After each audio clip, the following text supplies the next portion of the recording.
L'homme était une silhouette imposante, qui semblait sculptée dans le cuir et l'acier. Il était assis seul dans le coin du restaurant, tenant une tasse fumante de café noir entre ses jointures balafrées. Sa barbe grise hirsute ressemblait à un buisson, et l'écusson à l'arrière de son gilet indiquait Road Slayers MC. Il ne bougeait pas beaucoup. Il regardait simplement par la fenêtre le trottoir mouillé par la pluie. Sa présence remplissait la pièce d'un silence pesant. De l'autre côté du restaurant, un jeune garçon l'observait. Léo avait 8 ans, des yeux qui en avaient trop vu et une posture qui semblait vouloir le rendre invisible. Il était assis avec ses parents adoptifs, Sarah et Tom, picorant dans une assiette de frites qu'ils n'avaient aucune intention de manger. C'étaient des gens bien, gentils et patients. Mais le monde de Léo était une forteresse de silence, et il ne leur en avait pas encore donné la clé. Il était avec eux depuis 6 mois, ce qui était un record pour lui. Le mot adoption était un murmure fragile dans leur maison, un espoir qu'il avait trop peur d'effleurer. Il n'observait pas le moteur par peur. Il l'observait avec une familiarité étrange et déconcertante. Il remarqua la position des épaules de l'homme, comme s'il se préparait à affronter un monde qui lui avait probablement infligé plus que sa part de coups. Il vit une lueur dans ses yeux lorsqu'une famille rit trop fort à une table voisine. Une ombre, rapide et profonde, comme un volet qui se ferme. C'était la même ombre que Léo voyait parfois dans son propre reflet. C'était la solitude. La main de Sarah toucha doucement son bras. « Léo, chéri, ça va ?» Il ne répondit pas. Son regard était fixé sur l'homme. Tom suivit son regard et serra légèrement les mâchoires. « Ne le fixe pas, murmura-t-il, protecteur. » Mais Léo ne le fixait pas. Il l'étudiait. Il remarqua que bien que les mains de l'homme fussent calleuses et énormes, elles étaient parfaitement immobiles. Elles ne tremblaient pas d'agressivité ou d'impatience. Elles étaient simplement au repos, dans l'attente. Léo savait ce que c'était que d'attendre. Il avait passé toute sa vie à attendre un foyer, la sécurité, quelque chose qui lui donne enfin le sentiment d'être réel. Lentement et délibérément, il se glissa hors de sa banquette. « Léo, où vas-tu » La voix de Sarah était un sifflement aigu d'anxiété. Il ne se retourna pas. Il traversa le sol en linoléum usé, ses baskets usées ne faisant aucun bruit. La serveuse s'arrêta, une cafetière à la main, et le regarda. Le cuisinier regarda par la fenêtre de service. Tout le restaurant semblait retenir son souffle. Le colosse ne sembla pas remarquer quoi que ce soit jusqu'à ce que le petit garçon se tienne juste à côté de sa table, projetant son ombre sur le bois usé. Le motard tourna lentement la tête. Ses yeux d'un bleu étonnamment pâle se plissèrent. Il regarda le petit enfant fragile qui avait osé s'approcher de sa forteresse. Il ne dit pas un mot. Son expression était comme un mur de granit. Léo dut pencher la tête en arrière pour le regarder. Quand il finit par parler, sa voix n'était qu'un murmure, rouillé par le manque d'usage. « Excusez-moi, monsieur, » dit-il en serrant ses petites poings sur les côtés. « Je peux avoir un câlin? » Le mur de granit se fissura. Les sourcils de l'homme se levèrent. De toutes les choses auxquelles il aurait pu s'attendre, une demande de monnaie, un défi lancé par d'autres enfants ou une réprimande d'un parent, celle-ci n'en faisait pas partie. Il fixa le garçon, observant son corps maigre, son t-shirt trop grand et délavé, et le sérieux profond et douloureux de son regard. Il remarqua la légère échymose jaunâtre juste en dessous de la racine des cheveux du garçon, un fantôme du passé que quelqu'un avait essayé de cacher. Pendant 10 longues secondes, le restaurant fut plongé dans le silence. Sarah et Tom étaient à moitié sortis de leur box, figés entre l'envie d'intervenir et le choc. Grizz, le moteur, regardait tour à tour le garçon et ses parents adoptifs affolés. Il pouvait voir leur peur, mais il voyait aussi autre chose sur le visage de l'enfant. Ce n'était pas un appel à la pitié. C'était une demande simple et directe d'une âme solitaire à une autre. La reconnaissance. Grizz expira lentement, un grognement grondant venant du plus profond de sa poitrine. Il se redressa de la banquette. Sa taille imposante semblait aspirer l'air de la pièce. Il s'agenouilla jusqu'à être presque à la hauteur des yeux du garçon, le cuir de son pantalon grinçant en signe de protestation. « Bien sûr, petit, » dit-il d'une voix rauque, aussi rugueuse que du papier de verre. « Bien sûr, tu peux. » Il ouvrit les bras et le petit garçon s'y glissa sans hésitation. Léo enroula ses bras maigres autour du cou massif du moteur et enfouit son visage dans le gilet usé qui sentait le cuir. Il sentit la force solide et immuable de l'homme Et, pour la première fois depuis aussi longtemps qu'il se souvienne, il se sentit ancré. Il ne pleura pas. Il se contenta de s'accrocher, respirant l'odeur de la poussière de la route, de l'huile de moteur et de quelque chose d'incroyablement, de merveilleusement sûr. Les bras énormes de Grizz l'enlacèrent doucement, comme une brise d'été, et le serrèrent contre lui. Ce n'était pas une tape maladroite et précipitée. Il le serra contre lui. Une main reposait sur la nuque de Léo, lui promettant silencieusement de le protéger. Sarah se mit à pleurer, des larmes silencieuses coulant sur ses joues. Tom passa un bras autour d'elle, les yeux écarquillés, stupéfaits. Ils n'assistaient pas simplement à une étreinte. Ils étaient témoins d'un sauvetage. La vie de Léo était une succession de souvenirs effacés et d'adresses temporaires. Il avait appris très tôt que la meilleure façon de survivre était d'être discret et insignifiant, comme un fantôme dans le système. Moins on te voyait, moins on pouvait te faire de mal. Son père biologique était un homme bruyant et sujet à des accès de colère soudains, une tempête qui avait laissé Léo en permanence prêt à encaisser des coups.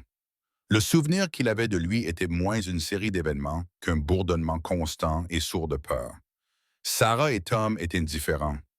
Leur maison était calme, leurs mains étaient douces. Ils lui parlaient d'une voix calme et n'attendaient jamais de réponse immédiate. Il laissait la porte de sa chambre légèrement entr'ouverte la nuit, comme il l'aimait. Il lui achetait des livres qu'il ne lisait jamais, mais qu'il gardait empilés près de son lit comme une barricade. Il faisait un tant d'efforts, et il les aimait pour cela d'une loyauté farouche et silencieuse qu'il ne pouvait exprimer. Mais le fantôme de son père était toujours présent, menaçant de l'empêcher de déballer complètement son petit sac et de croire vraiment qu'il pouvait rester. L'adoption était leur rêve et sa terreur. Cela signifiait une audience au tribunal. Cela signifiait qu'un juge lirait le dossier et cela signifiait que son père serait informé. Cela signifiait que la tempête pouvait revenir. Avez-vous déjà rencontré quelqu'un d'aussi réservé que son silence était plus fort que n'importe quel cri? C'était Léo. Son courage était une ressource limitée et il avait épuisé tout son stock rien qu'en traversant le sol du restaurant. Après ce jour-là, quelque chose a changé. Grizz a commencé à se montrer. Il rugissait avec sa Harley dans la rue calme de la banlieue, secouant leur quartier paisible avec le bruit. Les voisins regardaient à travers leurs rideaux, le visage empreint à la fois de peur et de fascination. Il enjambait sa moto, retirait son casque et faisait un signe de tête vers la porte d'entrée. Il ne frappait jamais. Il attendait simplement. Léo l'attendait derrière la porte moustiquaire. Leur visite était des rituels de silence. Parfois, ils s'asseyaient sur les marches du porche. Grizz buvait un verre de thé glacé que Sarah lui avait nerveusement offert, tandis que Léo s'asseyait à côté de lui sans le toucher, partageant simplement le même espace. D'autres fois, Grizz aidait Tom dans le garage, ses mains énormes réparant habilement une tondeuse à gazon qui crachotait. Il expliquait le fonctionnement de la machine de sa voix grave, et Léo écoutait, absorbant les informations, les yeux suivant chaque mouvement. Les autres membres des Road Slayers étaient perplexes au début. Grizz était leur président, un homme à la fois respecté et craint. Il était dur et solitaire, et n'était pas connu pour son côté doux. C'était quoi le problème avec ce gamin Grizz? Un soir, au clubhouse, l'un d'entre eux, un moteur longiligne nommé Slim, finit par poser la question. Grizz nettoyait une pièce chromée. Ses mouvements étaient méthodiques. Il ne leva pas les yeux. Il avait besoin d'un câlin. La réponse était si simple et absurde que personne ne savait quoi dire. Elle resta suspendue dans l'air enfumé et une compréhension silencieuse s'installa dans son sillage. À un moment ou à un autre, ils avaient tous eu besoin de quelque chose qu'ils ne pouvaient pas demander. Ils avaient tous été ce gamin qui regardait de l'extérieur. Ils ont commencé à apporter des choses à Léo. Une petite moto en bois sculpté, un exemplaire bien usé de Treasure Island et un bracelet en cuir trop grand pour lui qu'il gardait sur sa table de chevet. Ils étaient désormais sa tribu. Une armée bruyante, vêtue de cuir, de gardiens improbables. Puis la lettre est arrivée. C'était une enveloppe officielle, impeccable, qui semblait lourde de crainte. Sarah l'a ouverte avec des mains tremblantes. Tom l'a lue par-dessus son épaule, le visage pâle. C'était une notification officielle. Le père biologique de Léo, qui venait d'être libéré de prison, contestait l'adoption. Il affirmait s'être amendé. Il revendiquait ses droits parentaux. Une date d'audience avait été fixée. L'atmosphère de la maison a changé ce soir-là. Elle n'était plus paisible. Elle était lourde et étouffante. Léo le ressentit immédiatement. Il remarqua que le sourire de Sarah n'atteignait pas ses yeux. Il vit la main de Tom trembler lorsqu'il se servait son café. Il se renfermait sur lui-même. Les murs de la forteresse se dressaient, brique après brique, en silence. Le garçon qui avait autrefois traversé un restaurant pour embrasser un inconnu avait disparu. Le fantôme était de retour. Il cessa d'attendre Grizz près de la porte moustiquaire. Il se cachait dans sa chambre lorsqu'il entendait la moto. Le grondement du moteur lui rappelait douloureusement la sécurité qu'il était sur le point de perdre. Un soir, recroquevillé en haut des escaliers, caché dans l'ombre, il entendit Sarah et Tom discuter dans la cuisine. Leurs voix étaient envalées et tendues. Leur chuchotement résonnait dans la maison silencieuse. « Son avocat va nous détruire », dit Sarah, la voix brisée. « Il dira que nous ne sommes pas assez stables. Il évoquera les problèmes de ma sœur. Il utilisera tout ce qu'il pourra contre nous. » « Nous ne pouvons pas le laisser nous intimider », répondit Tom. Mais sa propre voix manquait de conviction. L'assistante sociale est de notre côté. Elle sait comment il est. Elle sait ce qu'il y a dans le dossier. Elle ne l'a jamais rencontré. Il arrivera vêtu d'un costume bon marché, souriant et s'excusant. Le juge verra un homme qui veut récupérer son fils. Mais que verra le juge quand il nous regardera? Deux personnes terrifiées. Et si Léo doit parler, il ne le fera pas. Il ne peut pas. Il se refermera sur lui-même et ils nous reprocheront d'avoir aggravé son état. Elle hurle un sanglot et Tom murmura des mots réconfortants. Léo se colla contre le mur, le cœur serré dans sa poitrine. Intimidé. Ce mot résonnait dans son esprit. Son père était doué pour ça. Il pouvait remplir une pièce de sa présence et de la menace de ce qu'il pourrait faire. Un costume bon marché ne pouvait pas cacher la tempête. Léo savait à quoi ressemblait l'intimidation, mais il savait aussi à quoi ressemblait la force. Il l'avait ressentie. Elle sentait le cuir et l'huile de moteur. Le lendemain, lorsque le grondement familier de la Harley de Grizz secoua la rue, Léo ne se cacha pas. Il sortit par la porte d'entrée avant même que le moteur ne soit coupé. Grizz leva les yeux, surpris de voir Léo debout sur la pelouse qui l'attendait. Le visage du garçon était pâle et son expression sombre. Grizz descendit de sa moto. « Salut, petit. » Léo ne répondit pas. Il s'approcha simplement du grand homme et se tint devant lui, levant vers lui ses yeux sérieux et vieillissants. « Ils essaient de m'emmener, » dit Léo d'une voix claire et froide. Sa voix ne tremblait pas. Ce n'était pas une supplication. C'était un constat, un rapport de guerre. L'attitude détendue de Grizz disparut. Il devint parfaitement immobile, ses yeux bleu pâle fixés sur le garçon. Il ne demanda pas de détails. Il ne fit pas de platitudes creuses. Il se contenta d'écouter Léo expliquer, par phrases courtes et sèches, la lettre, la salle d'audience et le mot qu'il avait entendu. Intimidant. Lorsque Léo eut fini de parler, le silence qui s'installa était différent. Il n'était pas paisible. C'était le calme dans l'œil d'un ouragan. La mâchoire de Grizz était comme du granit. Il regarda la maison tranquille de banlieue et la pelouse soigneusement tondue, puis recula devant le petit garçon fragile qui comptait sur lui. Il avait rencontré des prédateurs toute sa vie, ceux qui rôdaient dans les bars et sur les routes désertes.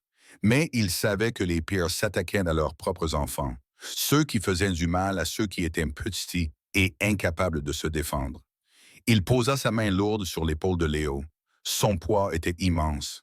Une promesse. « La famille sera là, petit, » dit Grizz d'une voix grave. « La famille est toujours là. » Il sortit son téléphone. Il passa un appel. La conversation fut brève, ses mots secs et précis. Rassemblez tous les charters au tribunal du comté, mardi matin, à 9 heures pile. Il fit une pause, écoutant. Non, pas de protestation. C'est pour l'enfant. Une autre pause. Oui, c'est l'enfant. Il raccrocha, il regarda Léo et, pour la première fois, lui adressa un petit sourire sinistre. Ne t'inquiète pas, dit-il. Nous allons montrer à ce juge à quoi ressemble une vraie famille. Le matin de l'audience, le ciel était d'un gris plat et impitoyable. Le palais de justice du comté était un bâtiment austère en béton qui semblait absorber toute la lumière et tout l'espoir des environs. Sarah et Tom marchaient aux côtés de Léo, le visage tendu et pâle. Le costume de Tom semblait raide et artificiel. Sarah serrait contre elle une maillette en cuir usé contenant des photos et des lettres de soutien qui lui semblaient soudain fragiles et inutiles. Léo était vêtu d'une chemise à col et d'un pantalon neuf qui ressemblait à un costume. Il était silencieux, les yeux fixés sur le trottoir, sa petite main perdue dans celle de Tom. Alors qu'il s'approchait des marches du tribunal, il aperçut son père biologique debout, avec un avocat à l'air suffisant. Il portait un costume bon marché et mal ajusté, comme Sarah l'avait prédit. Il avait le sourire aux lèvres, mais celui-ci n'atteignait pas ses yeux froids et vides. Lorsqu'il les aperçut, son sourire s'élargit. Il appréciait la situation. Il se nourrissait de leur peur. Sarah tressaillit et serra Léo un peu plus fort contre elle. Tom se raidit et se plaça légèrement devant eux.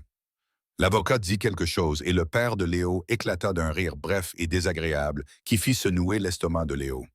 Ça y était, la tempête était arrivée. Puis ils l'entendirent.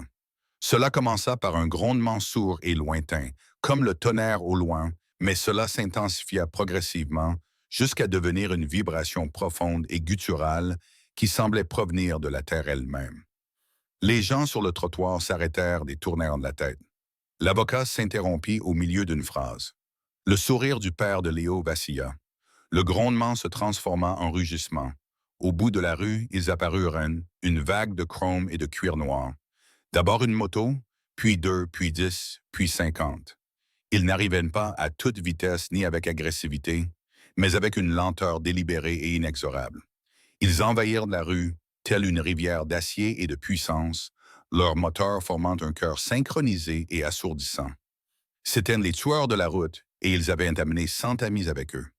Ils s'arrêtèrent en formation parfaite le long de tout le pâté de maisons devant le palais de justice. Les moteurs furent coupés un par un, et le silence soudain était plus profond et intimidant que le bruit ne l'avait été. Le temps semblait ralentir. Millimètre par millimètre, les 100 moteurs passèrent leurs jambes par-dessus leurs motos.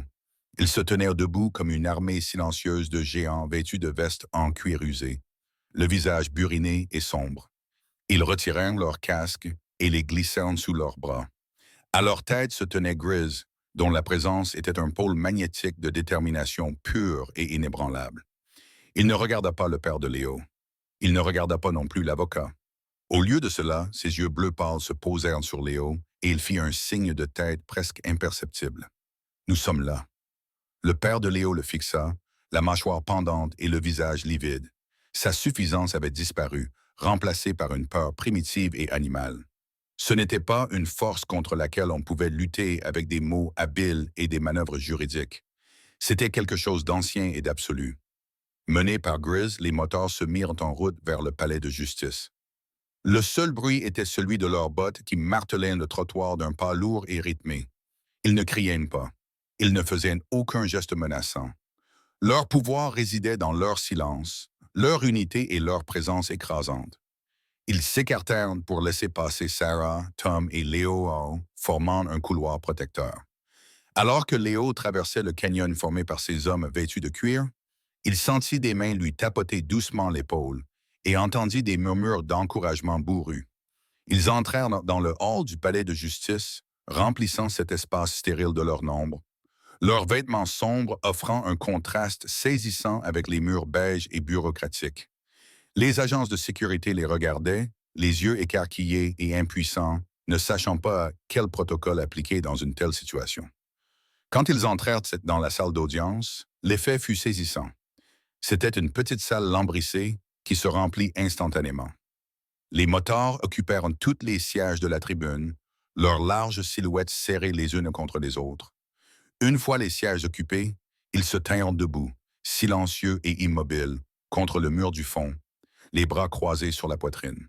Ils ressemblaient moins à un public qu'à un jury qui avait déjà rendu son verdict. La juge, une femme au visage sévère nommée Miller, entra et s'arrêta net, les yeux balayant la foule silencieuse et imposante. Elle regarda l'huissier, qui ne put que hausser les épaules, impuissant. L'audience commença. Bien que visiblement secoué, l'avocat du père biologique tenta de tirer parti de la situation. « Votre honneur, commença-t-il d'une voix légèrement tremblante. Mon client est un homme repenti qui cherche à renouer avec son fils. Monsieur et Madame Evans, en revanche, vous pouvez voir le genre de personnes qui les entourent. » Il fit un geste vague en direction de la tribune. Est-ce un environnement stable pour un jeune garçon impressionnable? Un groupe de membres d'un gang de motards? Le regard de la juge Miller était perçant. Ils ont été parfaitement silencieux et respectueux, maître. Plus que beaucoup de membres de famille que je vois dans cette salle d'audience. Poursuivez votre argumentation. L'avocat hésita, puis se lança dans un discours sur la réinsertion de son client, son emploi stable dans un entrepôt et son désir d'être père. Le père de Léo était assis à côté de lui, essayant de paraître repentant, mais ses yeux ne cessaient de se tourner nerveusement vers les silhouettes silencieuses alignées le long des murs. Lorsque ce fut le tour de Sarah et Tom, leur avocat présenta leur dossier, mais le véritable témoignage ne se trouvait pas dans les documents juridiques. Il se trouvait dans la salle elle-même. Finalement, la juge Miller regarda par-dessus ses lunettes, son regard se posant sur la galerie. S'adressant directement à la foule, elle parla d'une voix calme mais ferme. « Je suppose que l'un d'entre vous est le chef de ce groupe. » Grizz s'avança depuis le mur du fond. Il ne se pavanait pas. Il se déplaçait simplement, avec une dignité tranquille. « C'est moi, dit-il. Quel est votre objectif ici aujourd'hui? » demanda-t-elle, les yeux fixes. La voix de Grizz était grave, mais elle remplissait la salle d'audience, claire et assurée. Chaque mot était empreint d'une sincérité absolue. « Nous sommes ici pour l'enfant, dit-il en désignant Léo d'un signe de tête. Nous sommes sa famille, et la famille est là pour lui. » Il fit une pause, son regard se posant une fraction de seconde sur le père biologique de Léo. Il affichait un mépris froid et silencieux.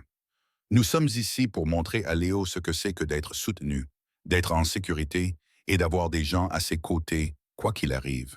Nous ne sommes pas ici pour intimider qui que ce soit, votre honneur. Nous sommes juste là pour nous assurer que ce garçon sache qu'il n'est pas seul. » La juge le regarda longuement dans les yeux. Elle avait lu le dossier de Léo. Elle avait vu les rapports faisant état de maltraitance et de négligence, ainsi que la longue liste des familles d'accueil dans lesquelles il avait été placé. Elle savait ce que le garçon avait enduré. Elle regarda maintenant le soi-disant père repenti, qui transpirait visiblement et se recroquevillait sur sa chaise sous le poids de 100 regards silencieux. Puis elle regarda le couple nerveux et aimant, Sarah et Tom. Enfin, elle regarda Léo, qui pour la première fois ne regardait pas le sol. Il regardait Grizz et dans ses yeux, il n'y avait pas de peur, mais une étincelle d'espoir brillante et naissante. La juge Miller était en fonction depuis 20 ans. Elle avait vu toutes sortes de familles, brisées ou heureuses. Elle savait que la famille ne se résumait pas à un lien du sang. Elle dépendait de ceux qui étaient présents. Elle s'éclaircit la gorge. Lorsqu'elle prit la parole, sa voix était définitive. La requête du père biologique est rejetée. Ses droits parentaux sont par la présente révoqués. Elle tourna son regard vers Sarah et Tom, un petit sourire rare effleurant ses lèvres. La requête d'adoption est acceptée. Félicitations, monsieur et madame Evans. Il est votre fils. Un soupir de soulagement collectif s'éleva dans la salle. Sarah fondit en larmes et serra Léo dans ses bras. Tom les enlaça tous les deux, le visage baigné de larmes de soulagement. Les motards n'applaudirent pas. Ils ne poussèrent pas de cris de joie. Ils restèrent simplement debout, formant un mur silencieux d'approbation. Un par un, ils sortirent aussi discrètement qu'ils étaient entrés, laissant la nouvelle famille seule. Alors qu'ils quittaient le palais de justice et sortaient dans la lumière éclatante du soleil, Grizz les attendait près de sa moto. Léo s'est éloigné de ses parents et a couru vers lui. Cette fois, il n'a pas demandé à être pris dans ses bras. Il a simplement enlacé la taille du grand homme et s'est accroché à lui. Tout comme dans le restaurant, la main de Grizz s'est posée sur sa tête. « Merci » a murmuré Léo dans le gilet en cuir. « Quand tu veux, petit » a grogné Grizz. « La famille laisse là ça. » Tom et Sarah s'approchèrent, les yeux brillants de gratitude. « Nous ne pourrons jamais vous remercier assez » balbutia Tom. Grizz regarda l'amour qu'il portait manifestement à ce garçon et secoua la tête. « Vous l'avez déjà fait. Vous lui avez donné un foyer. Nous ne sommes là que pour vous soutenir. » Il baissa les yeux vers Léo. « Sois gentil avec eux, d'accord? » Léo acquiesça, le visage toujours pressé contre le gilet de gris. Ce jour-là, une centaine de motos quittèrent le palais de justice, non pas dans un rugissement, mais dans un grondement sourd et satisfait. Ils n'étaient pas venus pour se battre. Ils étaient venus pour témoigner, apporter leur soutien et changer à jamais la vie d'un petit garçon. L'histoire de cette journée devint une légende dans le système d'aide sociale à l'enfance, une lueur d'espoir pour d'autres enfants et un avertissement pour ceux qui pourraient leur faire du mal. Mais pour Leo, ce n'était pas une légende. C'était le début de sa vie. Il a grandi sous le nom de Leo Evans. La maison n'était plus remplie d'un silence anxieux. Au contraire, elle était remplie de rire, de l'odeur des gâteaux de Sarah et de Tom qui lui apprenait à lancer une balle de baseball dans le jardin. La forteresse qui entourait son cœur s'est effondrée brique par brique. Il a appris à faire confiance, à aimer et à dire ce qu'il pensait. Et il avait la famille élargie la plus grande, la plus étrange et la plus farouchement protectrice qu'on puisse imaginer. Les Road Slayers étaient là à chaque étape importante. Ils étaient présents pour son 10e anniversaire. Leur interprétation tonitruante et fausse de Happy Birthday a effrayé les voisins et ravi Léo. Ils étaient là à la remise des diplômes du lycée, une mer de cuir noir dans le public. Leur fierté discrète était plus significative que n'importe quel applaudissement. Grizz, que Léo finit par appeler grand-père Grizz, lui apprit à conduire une moto, à respecter la route et à distinguer la vraie force du bruit. Des années plus tard, Léo, désormais un jeune homme sûr de lui qui étudiait pour devenir travailleur social, se tenait devant un groupe de nouveaux parents d'accueil. La peur est une chose puissante, leur dit-il. Elle peut rendre un enfant silencieux. Elle peut le rendre invisible. Votre travail ne consiste pas seulement à leur donner un toit. Il consiste à être plus fort que leur peur. Vous devez vous montrer encore et encore jusqu'à ce qu'ils croient qu'ils en valent la peine. Parfois, la famille, ce sont les personnes avec lesquelles vous êtes né. Mais parfois, ce sont les personnes qui parcourent 160 kilomètres pour se tenir à vos côtés dans une salle d'audience, juste pour vous faire savoir que vous n'êtes pas seul.